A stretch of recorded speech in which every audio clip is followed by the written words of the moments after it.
Bonjour, bien Bonjour, bonjour. aimé. Est-ce que vous pouvez rappeler votre prénom à nos téléspectateurs et le quartier d'où vous venez? Moi, c'est Bernard Kak, je suis au quartier Nkolzir, Simendong. Wow, nous saluons toute la population de Nkolzi. Aujourd'hui, nous avons abordé le thème sur les personnes maritales. Et selon vous, qu'est-ce que vous pouvez dire à tous les téléspectateurs qui nous regardent, qui sont désespérés, anxieux et s'inquiètent de ne pas pouvoir se marier? Quels conseils pouvez-vous leur donner?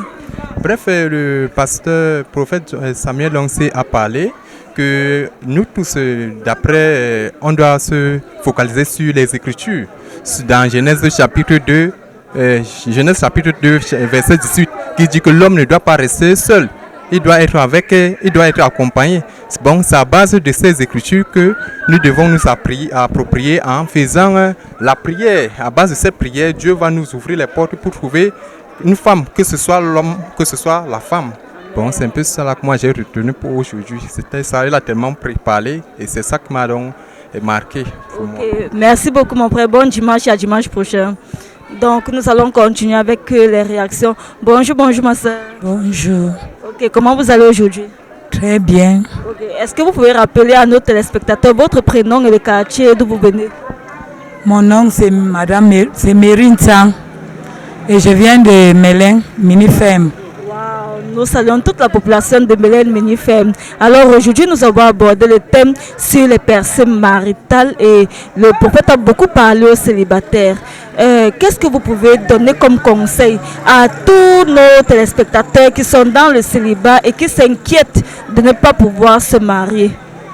Oui, ce que je peux dire à mes frères et sœurs, selon le thème de mariage, est que dans la vie, nous avons trop la pression à faire, de courir sans attendre à Dieu.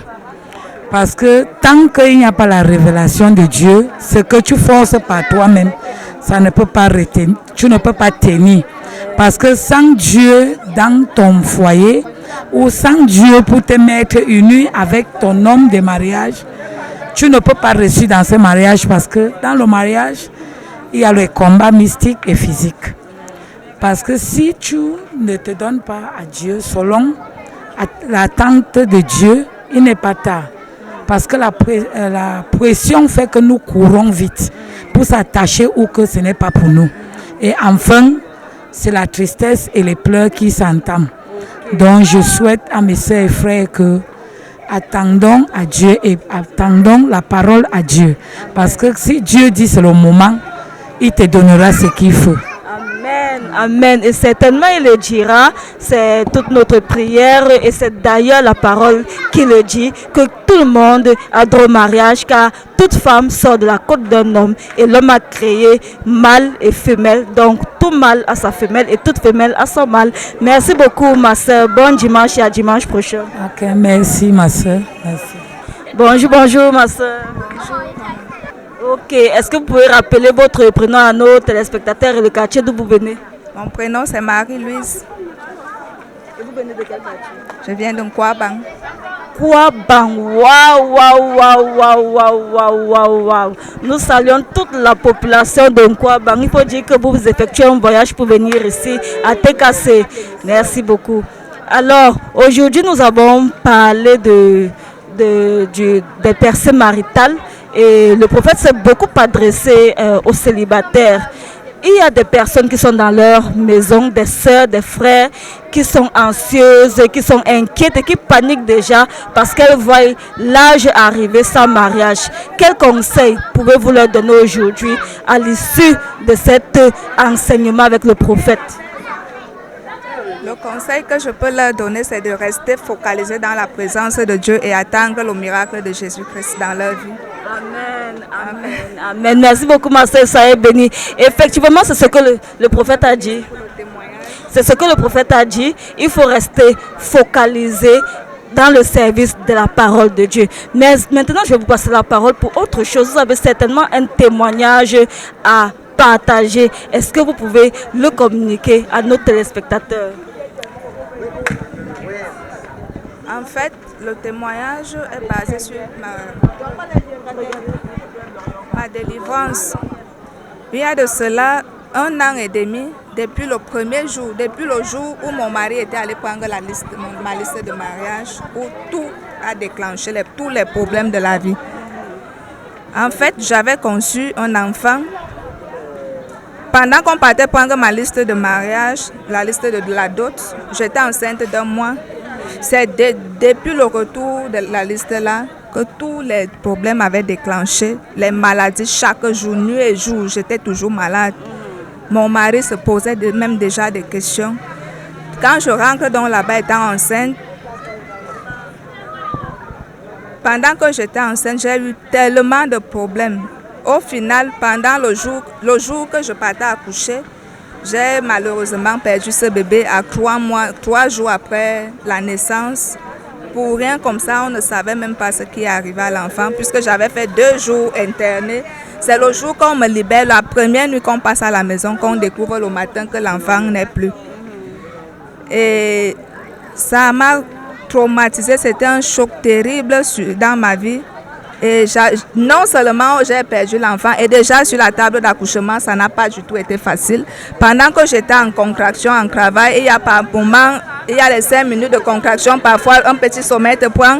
Pendant que j'étais dans ce petit sommeil, je me retrouve dans un rêve où je vois un homme et une femme dans une voiture, dans une pick-up, en train de me poursuivre avec leur voiture. Et qu'est-ce qui s'est passé finalement?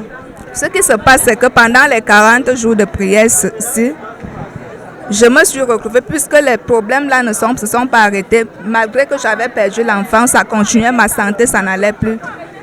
Et pendant les 40 jours de jeûne et de prière, le 38e jour, le prophète avait déclaré à minuit, les prières de minuit, qu'il y a une femme qui est connectée et un côté des entrailles a été touché.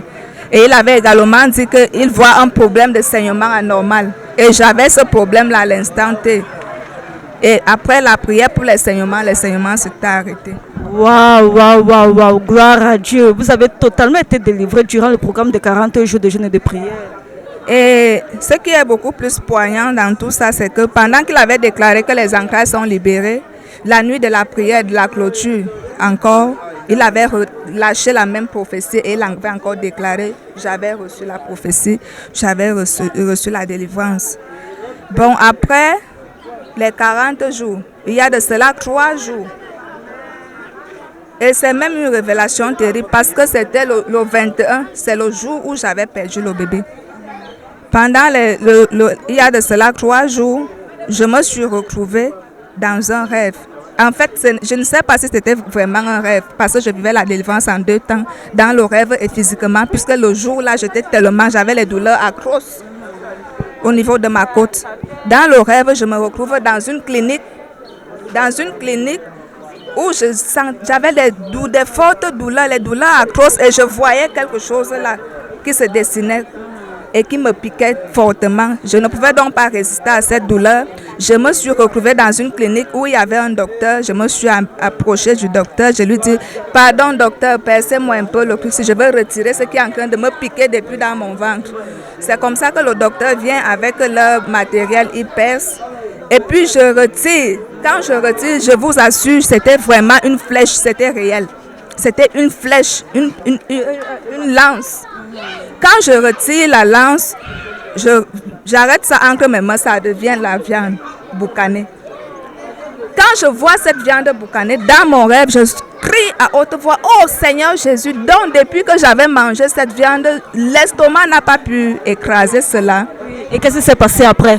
Et bien après, quand le rêve finit, je me rends compte que même physiquement, j'étais totalement libre.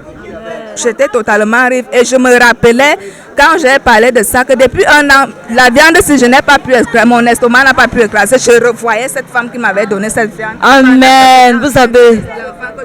Vous avez vraiment été délivré par la main de Dieu. Nous rendons grâce à Dieu pour votre santé parfaite au nom puissant de Jésus-Christ. Ça est béni ma soeur. Bon dimanche. Merci. Ok, aujourd'hui nous avons abordé le thème sur les percées maritales et le prophète s'est largement adressé aux célibataires. Il y a des frères, des sœurs qui nous regardent, qui sont désespérés, anxieux parce que là je passe et ne se marient pas. Quel conseil pouvez-vous leur donner après le message de ce prophète?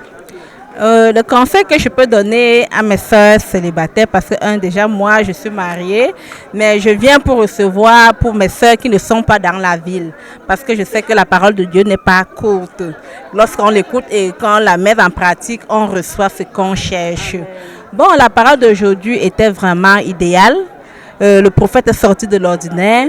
Il a dit ce qu'il fallait vraiment pour se connecter à l'onction du mariage. Parce que beaucoup d'autres personnes y prient, mais ils n'atteignent pas vraiment l'objectif. On ne dit pas ce qu'on leur cherche exactement. On passe le temps à se lamenter, mais on n'évoque pas le problème proprement dit. Je pense que tout a été dit aujourd'hui et c'est à nous maintenant de prendre la chose à main et d'évoquer vraiment, de percer le bout de ce que l'on cherche. Okay, merci beaucoup ma soeur. Passez un excellent dimanche et à dimanche prochain. Merci.